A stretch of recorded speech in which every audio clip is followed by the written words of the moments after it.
Hello, it's that day. I'm telling you, I've been stalling for a while here. I know I'm like just a minute late, but I'm going to take the courage. I'm going to be able to do this. Because today I'm sharing with you a defining moment in my life. Hi, I'm Linda, zesty, happy, almost always smiling. And I get asked a lot, so why are you so zesty and how did you get started coaching? I got to warn you, I can't tell this without getting emotional. And as I tell my clients, if it hurts, it needs healing. So obviously, I'm not all the way there yet. And it's been a long time. When I counted the numbers, it's like, but still, here we go. We'll see. So what led me to where I am today and coaching people like you on exactly what to do to get control of your day so you can get more done, take more time off, and have less stress. It was 1 week before my son's 16th birthday. The boys were out. My daughter and I were making meals for the week, preparing dinner, getting it all ready, and I felt like Superwoman. I'd been married for 19 years to a great guy. A lot of you know John. He is a great guy and a great photographer. We had a boy and a girl, a couple of teenagers, staying out of trouble, and on weekends in the winter, we skied, and in the summer, we sailed together. We had a great time. We had a beautiful home. It had indoor plumbing, which is something I didn't have as a child. Plus, I had an exciting job working on Parliament Hill. But we all have those things we feel zesty about. But sometimes life takes us in another direction. So I took our black Labrador retriever, Thunder, for a walk.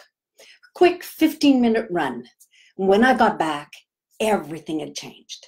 My mind was filled with confusion, and instead of saying, let the dog in, I said something about the doctor. I could see the words in my head, but they were all jumbled up. And so I had to slowly put them in order, and then it was like I was reading them to speak. I had a migraine headache down to my elbows. And while my husband drove me to the hospital, the right half of my body became paralyzed. 7 days in intensive care, thousands of dollars worth of medical tests, and they didn't know what the problem was or how to solve it. And maybe you can relate.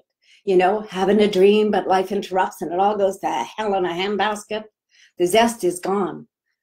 Yeah, even though I was frail and fragile and worried, I hoped that, you know, in the spring, I'd drive around that corner on the Rockcliffe Parkway on my way to work. Yeah, I continued to work through all of this. That, you know, if you're familiar with the hill, that all those daffodils on that sunny slope would explode and I'd be better.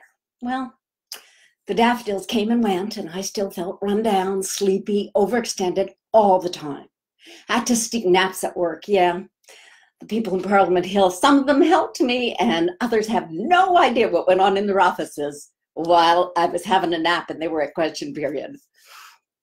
And I often would take the bus home and I would sleep through my bus stop. I couldn't stand any noise. I couldn't stand flashing music, you know, all that much music videos and stuff. I still can't hack any of that.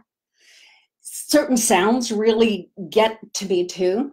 7 nights a week, I went to bed right after dinner because I had zero energy to stay up. And I remember lying there, that was the worst part, listening to the kids, the hustle, the bustle, the laughter, everything's going on without me. I was 40. Okay, this is the part, just the part where I do the ugly cry.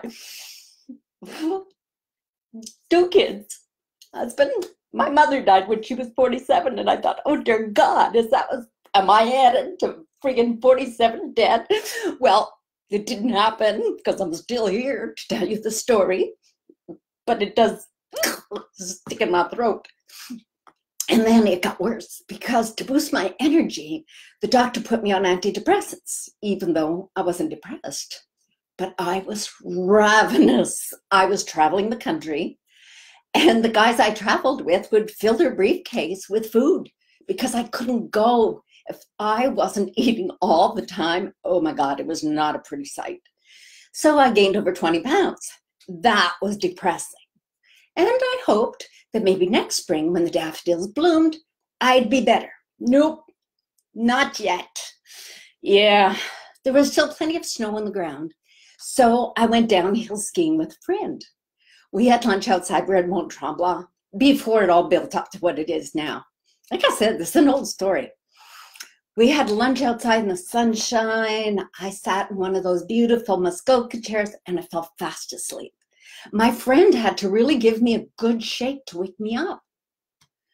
Yeah, after 860 days, almost 2.5 years, everything looked brighter, vibrant. It was like almost mystical. It was the weirdest feeling. And I was feeling better, like a whole lot better.